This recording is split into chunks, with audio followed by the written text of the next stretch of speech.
स्वागत है आपका कैपिटल टीवी में। 8 दिसंबर को हेलीकॉप्टर क्रैश में सीडीएस जनरल बिपिन रावत का निधन हो गया था। इसके बाद मोदी सरकार के सामने बड़ा सवाल ये था कि आखिर अब किसे इस पद की जिम्मेदारी दी जाए, लेकिन अब ये मामला सुलझता दिख रहा है और मोदी सरकार ने इस फैसले की तरफ कदम बढ़ाते हुए जनरल नरवणे को अहम जिम्मेदारी सौंपी है। इस रिपोर्ट में देखिए।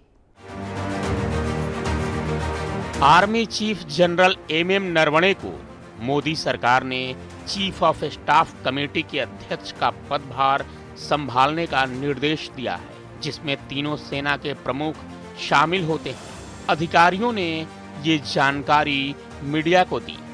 भारतीय वायुसेना के हेलीकॉप्टर हादसे में 8 दिसंबर को प्रमुख रक्षा अध्यक्ष सीडीएस जनरल बिपिन रावत के निधन के बाद से यह पद खाली था। तीनों सेनाओं के प्रमुखों में से जनरल नरवणे के सबसे वरिष्ठ होने के चलते उन्हें कमेटी के अध्यक्ष का पदभार सौंपा गया है। सीडीएस पद के गठन से पहले आमतौर पर तीनों सेनाओं के प्रमुखों में से सबसे वरिष्ठ को चीफ ऑफ स्टाफ कमेटी के अध्यक्ष का पदभार सौंपा जाता था।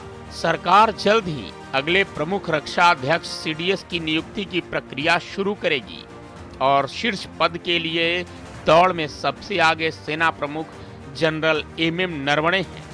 सरकार यह कदम तब उठा रही है जब कई सेवानिवृत्त सैन्य कमांडरों का कहना है कि जनरल नरवणे को इस पद पर नियुक्त करना सही कदम होगा, क्योंकि वह 5 महीने के अंदर सेना प्रमुख के पद से सेवानिवृत्त होने वाले हैं। इस मामले के जानकार लोग कहते हैं कि सरकार सेना, नौसेना और वायुसेना के वरिष्ठ कमांडरों की एक समिति बनाएगी। तीनों सेनाओं से अगले 2-3 दिनों के अंदर मिलने वाली अनुशंसा के आधार पर समिति को अंतिम रूप दिया जाएगा और फिर इसे मंजूरी के लिए रक्षा मंत्री राजनाथ सिंह को भेजा जाएगा। रक्षा मंत्री से मंजूरी के बाद नामों पर विचार के लिए उन्हें कैबिनेट की नियुक्ति समिति के पास भेजा जाएगा, जो भारत के अगले सीडीएस के नाम पर अंतिम निर्णय लेगी।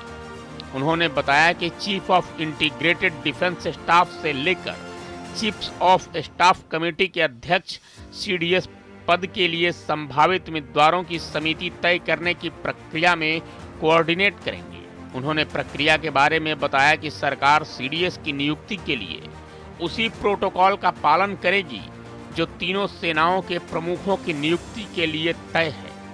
CDS chief of staff committee के अध्यक्ष होते हैं, जिसमें तीनों सेनाओं के प्रमुख शामिल होते हैं। सेना में सीडीएस पद आने से पहले देश में चीफ ऑफ स्टाफ कमेटी ही काम करती थी और तीनों सेनाओं के बीच समन्वय बनाती थी। इस समिति के अध्यक्ष के पद पर फिलहाल नरवणे को बनाया गया है। जनरल नरवणे के प्रदर्शन एवं पूर्वी लद्दाख गतिरोध को उन्होंने जिस तरीके से संभाला था, उसे देखते हुए शीर्ष पद पर उनकी नियुक्ति की संभावना सबसे ज्यादा है। जनरल नरवणे तीनों सेना प्रमुखों में सबसे वरिष्ठ हैं और अप्रैल में सेवानिवृत्त होने वाले हैं। भारतीय वायुसेना के प्रमुख air chief marshal PR Chaudhary और नौसेना प्रमुख एडमिरल आर हरिकुमार ने क्रमशः 30 सितंबर और 30 नवंबर को पदभार ग्रहण किया है। इन कई परिस्थितियों को देखते हुए जनरल मनोज मुकुंद नरवणे को सीडीएस पद की जिम्मेदारी दी जा सकती है।